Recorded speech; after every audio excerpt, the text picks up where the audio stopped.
Hey there, political enthusiasts. Welcome back to another thrilling episode where we dive deep into the heart of American politics. Today I've got an epic showdown for you. It's a battle of ideologies, strategies, and sheer political will. Imagine two titans of the political world, House Speaker Mike Johnson and Senator Rand Paul, going head-to-head over spending cuts and the national debt. It's a clash that could shape the future of our nation's economy. This clash took center stage on Fox News Sunday, and it was as intense as they come. Let's dive right in and break down the key points of this heated debate.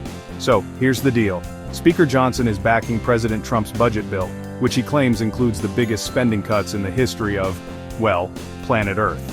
He argues that these cuts are essential to curb government spending and bring fiscal responsibility back to Washington. Meanwhile, Senator Paul is calling these cuts wimpy and anemic. That's right, wimpy. He believes that the proposed cuts are nowhere near enough to address the ballooning national debt.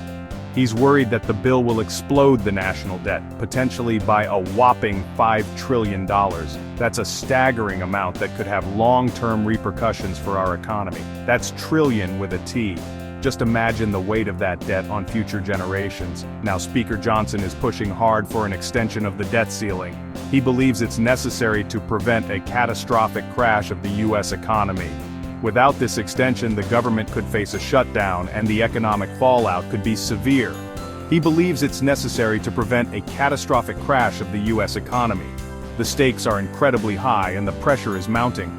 But with little Democratic support, he sees it as crucial to include this extension in the reconciliation package.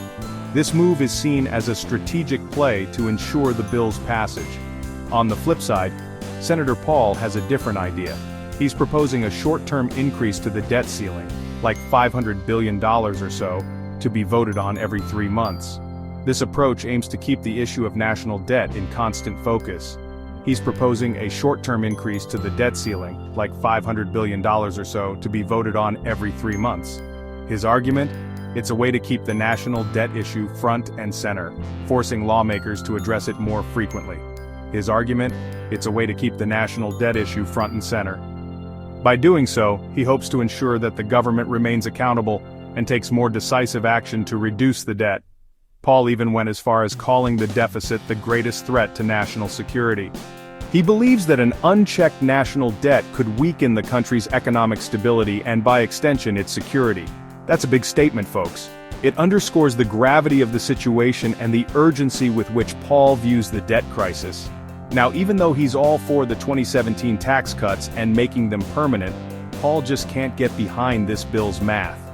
He argues that the numbers don't add up, and that the proposed cuts are insufficient to offset the increase in the debt ceiling. He believes it doesn't add up and could significantly hike up the debt. This could lead to higher interest rates and reduced investment in critical areas like infrastructure and education. It's a tough spot because despite supporting spending cuts in principle, he can't support a bill that raises the debt ceiling by $5 trillion. And Trump? He's rallied other Republicans behind this big, beautiful bill, emphasizing its importance for the party's agenda. He's rallied other Republicans behind this big, beautiful bill. The support from the party's base is strong, and the bill has already passed in the House. It's already passed in the House, but the debate rages on. The Senate is now the battleground, and the outcome is far from certain. So do you think Johnson's approach is the right call to stave off economic disaster? Is his strategy of extending the debt ceiling the best way to ensure economic stability?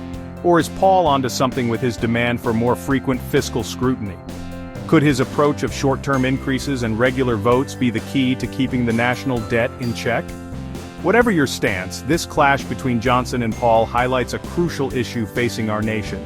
It's a debate that goes beyond party lines and touches on the very core of our economic future. It's a debate about priorities, strategies, and the future of the American economy. The decisions made in this battle will have lasting impacts on all of us.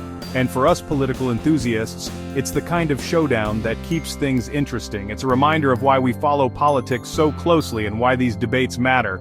All right, that's it for today. I hope you enjoyed this deep dive into the budget battle royale. If you found this clash as fascinating as I did, give it a thumbs up, share it with your fellow political junkies, and drop a comment below. Your engagement helps keep these important conversations alive. Let's keep the conversation going. Your thoughts and opinions are what make these discussions so vibrant and impactful. Until next time, stay informed and stay curious. Keep questioning, keep debating, and keep pushing for a better future.